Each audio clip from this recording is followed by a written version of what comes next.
Lord, truly, what is on your heart? I struggle with the foolish things men say about your teachings. I grieve over their blindness to the Scriptures.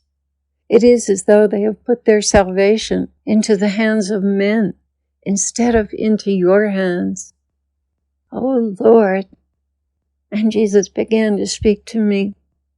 And by the way, this is about encounters I've had with people who do not have the whole gospel.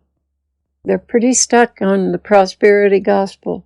They don't see the life that Jesus led and that we're to lead the same life in this world that he led. If we suffer with him, we will be raised with him.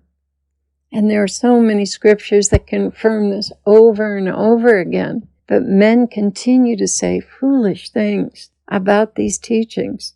And I grieve over their blindness because it's right there in the Scriptures. The Lord began and said, I am not here to beat you, dear ones, yet I am forced to admonish you in strong words for the sake of truth. I ask you to examine the Scriptures, to discern the fullness of their meaning. Much has been hidden from you, my people. A curtain has been drawn across certain parts of my truth to prevent you from being fully equipped to fight against evil in high places. If you read the history of America written by Americans, you will get an entirely different picture than a history written by the Native American people. And so it is with religion. If you study what the Jews have said about Christianity, you will not be given the same information you would have received if it had been written by a Christian who witnessed me after I was raised from the dead. Men have their own ways and will choose out of a body of knowledge those things that support their theories. Men are prone to form groups around their favorite theories and doctrines. And should something contrary to that come up, they will downplay its significance and restate the strength of their own arguments. And so you find the prosperity gospel flourishing. Pain and suffering are unpleasant. Prosperity and material abundance are comforting and feed man's needs to be in control, to be the master of his own destiny, wealthy, healthy, in a word, successful by worldly standards. And that is precisely what the scribes and Pharisees lived, a life of privilege, material abundance, and respect. Yet they could not recognize me when I came to them. Their standards had been corrupted by their carnal natures, and surely nothing of any significance could ever come from Nazareth. See how agreeable people become when you speak to their comfort levels? But begin to challenge their standards, their social standards, and their favorite theories and comfort levels, and you will immediately arouse jealousy and contentiousness. My people, I have called you to see truth, not a man's presentation of truth, but my truth. I have hidden nothing from you. I came in a form undeniably different than what was anticipated of me. I did not pander to their prosperous standards, which had seriously corrupted their morals. Rather, I came in naked and stark truth, proclaiming love to the outcast, healing to the sick, hope to the poor, and hypocrisy to the rich who made life miserable for the poor. I did no political posturing, nor did I promise an abundance of riches. I confronted evil where it stood. I lowered myself to the most miserable and poor, offering them healing and comfort. I challenged the integrity of those who saw themselves as righteous, the rich young ruler, the crafty Pharisee, and he who had the power to crucify me. I came not into the chambers of the wealthy, but into the lowliness of the ox and the lamb. I died not surrounded by doctors and wealthy remedies, but in ignominy between two thieves. I had nowhere to lay my head, and no tomb for my body.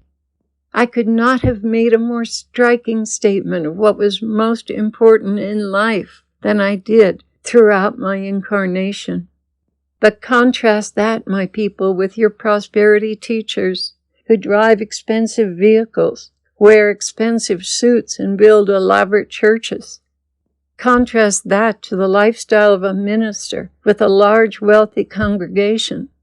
Isn't that what Christian ministers dream of these days? A great auditorium, expensive speakers and lighting, climate control, comfortable seating for thousands? Is this not what is looked up to in this country and even abroad? Is this not the symbol of success? But I say to you, it is not what I consider success. This is not to be praised in my eyes. Wealth and corruption, acquisition and compromise go hand in hand. I have called you to the simplicity and purity of the Gospels. Take nothing for the journey, for where your treasure is, there shall your heart be also. Did I not say there was no one born of woman greater than John the Baptist? And yet where were his sumptuous meals and fine clothing? Does it not occur to you that there is something drastically wrong with the prosperity twist on my holy and pure life? Is there not a chasm of disparity between the rich and influential and the poverty and life of condemnation of your Christ?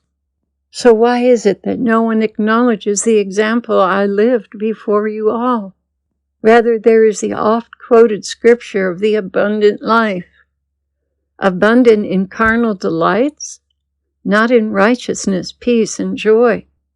Some of you withstand me even now, yet I tell you, you are not walking in truth. Rather, in the deception of man's ways do you walk. You do not know me.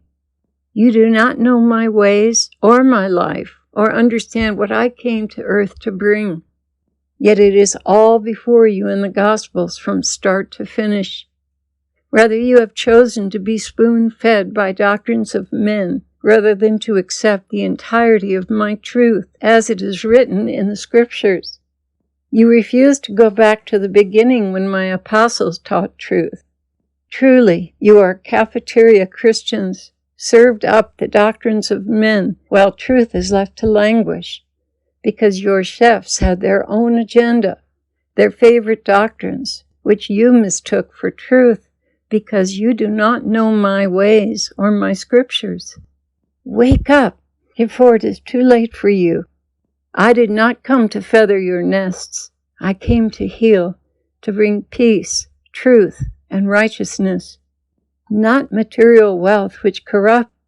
Again, where your treasure is, there also is your heart. Is your heart for the poor, the sick, the lame? Or is it for the rich, the healthy, and fame? You are living a corrupted gospel. You do not know my ways. Your ways are men's ways. Put aside the traditions of men's denominations and embrace the Scriptures with all your heart. So I will not be forced to say on that day, I never knew you.